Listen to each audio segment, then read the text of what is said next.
대선 후보와 만나 얘기를 들어보는 시간, 오늘은 김동연 전 경제부총리와 함께하겠습니다. 어서 오십시오. 네, 안녕하세요. 사실 대권 도전 의사를 명확히 밝히지는 않으셨습니다만 이 자리에 나오셨으니까 대통령 후보로 나오신다고 저희가 봐도 되는 거겠죠? 글쎄요, 그렇게 이사야가 불러주셔서 오긴 했습니다만 어쨌든 그래서 나온 거를 이해해 주면 되겠죠. 예. 네네. 그럼 그렇게 알고 질문을 드리겠습니다. 최근 어떤 정당이든지 환골 탈퇴하면은 뭐 함께하겠다 이렇게 말씀을 하셨더라고요.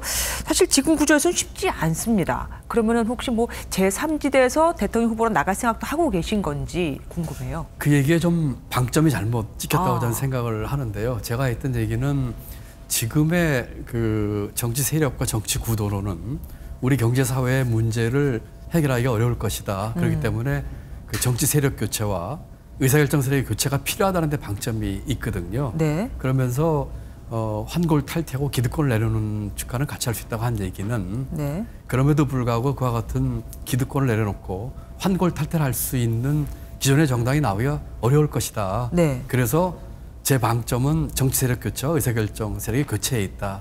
이것인데 자꾸 뒤에 것만 강조하게끔 된 것 같습니다.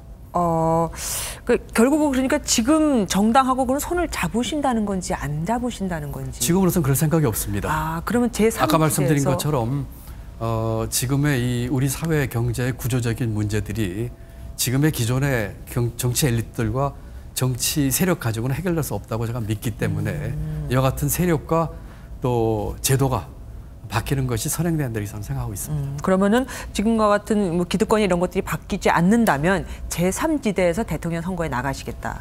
제3지대란 말에 대해서 많이들 말씀을 하시는데요. 네네. 저는 그건 기존의 그 정치 문법이라고 생각을 합니다.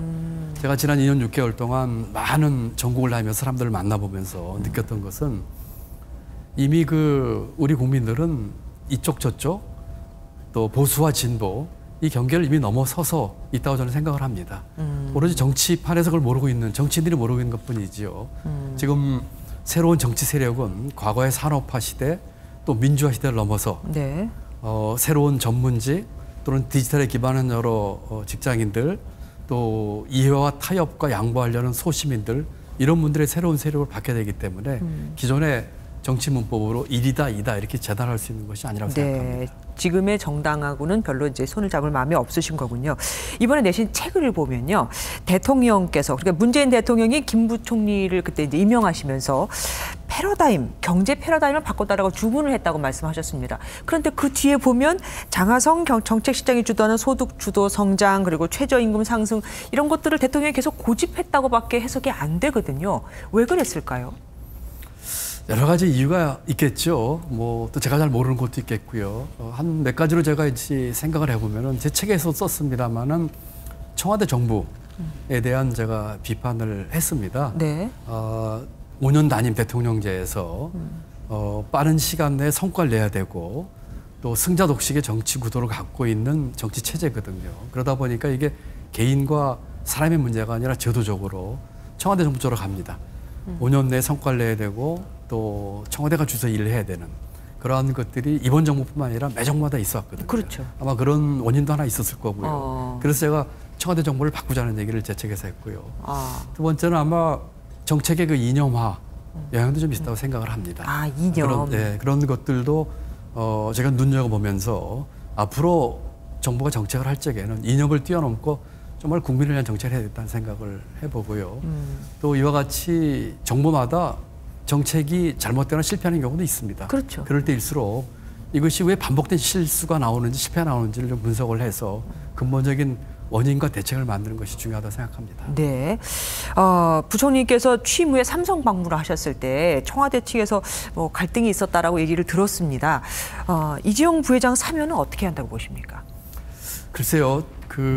제가 재임 때에 삼성 방문에 대해서 청와대 쪽하고 여러 가지 이견이 있었던 건 사실입니다. 저는 우리 혁신 성장을 위해서 대기업도 혁신 성장의 주요한 주역으로 같이 이렇게 간다는 생각을 하면서 주장을 폈었고 또 다른 생각을 갖고 계신 분들이 있었습니다만 그 후에 제가 퇴임 후에 삼성이라든지 또는 그런 대기업들과 여러 가지 협력, 혁신 성장, 끌어들이는 데 대해서 생각을 같이 했기 때문에 그 문제는 이미 나름대로 이제 그 결론이 나지 않은가 생각을 합니다.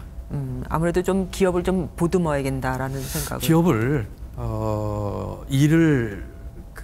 기업이 자유로운 경쟁 체제에서 자기의 창의성을 발휘하게끔 만들어줘야죠. 다만 기업들이 갖고 있는 잘못된 관행 중에 예컨대 이는 여러 가지가 있지 않겠습니까? 뭐 갑질이라든지 또는 일감 몰아주기라든지 불법 승계 문제 이런 건 엄격하게 통제를 해야 되겠죠. 네, 아시겠지만 문재인 정부의 가장 큰 지금 문제점이라고 지적되고 있는 게 바로 부동산 정책입니다. 이 부동산 정책은 어떻게 해야 될까요? 부동산 정책은 어려운 문제입니다. 네. 제가 보기에는 크게 세 가지가 삼박자가 맞아떨어야 된다고 생각합니다. 첫 번째로는 공급 문제고요. 예. 두 번째는 투기에 대한 규제고요. 세 번째는 수도권 올인 구조를 깨는 그런 지역 균형 발전이 될 것입니다. 그런데 이 세 가지가 조금 더 엇박자 안 나게끔 일관되게 지속적으로 진행되는 것이 중요합니다. 네. 또 하나 이제 말씀드리고 싶은 것은 우리가 부동산 문제 좀 솔직해져야 될 것 같아요. 많은 분들이 내 집값 올라가길 원하지만 전체로는 집값 잡기를 원하거든요. 네, 네. 집값 안정을 요구하지만 뭐 GTX가 됐던 이런 투자에 있어서는 연장돼서 자기 를 원하거든요. 그리고 이 문제는 너무 빠른 답을 기대하셔서는 안 됩니다. 굉장히 구조적인 문제와 연결돼 있어요. 교육 문제라든지 교통 문제라든지 아까 말씀드린 지역 균형과 수도권 올인 문제. 그래서 좀 긴 안목으로 아까 말씀드린 그런 삼박자가 일관되고 꾸준하게 가야 되고 국민들께서 조금 인내하시면서 지원해 주시면서 같이 궤를 맞춰주셔야 한다 생각합니다. 그럼 지금 하고 있는 정부의 보유세, 양도세 이런 뭐 세금 문제에 대해서 어떻게 생각하십니까? 복잡한 문제죠. 보유세 문제는 장기적으로 올라가야 한다고 생각을 합니다. 보유세는 인상해야 된다. 장기적으로 올라가야 되는데. 그럼 매도가나 월세 같은 것도 같이 오르지 않을까요? 그리고 1주택자는 내가 깔고 사는 집값이 뭐 오른다 하더라도 어차피 그건 살고 있는 건데 보유세를 계속 올리면 어떡하죠? 이런 문제죠. 보유세가 그 OECD 비해서 우리가 낮은 편이고 또 특히 이제 다주택자에 대해서는 훨씬 더 중과하면서 오르는 것이 방향이 맞습니다. 다만 시장과 국민들과 소통을 해야 되는 것이죠. 예를 들어서 방향은 보여주되 어느 정도의 시간 계획을 주면서 점진적으로 한다든지 또는 그와 같은 보유세 인상으로 인해서 그 보완이 필요한 계층들이 있습니다.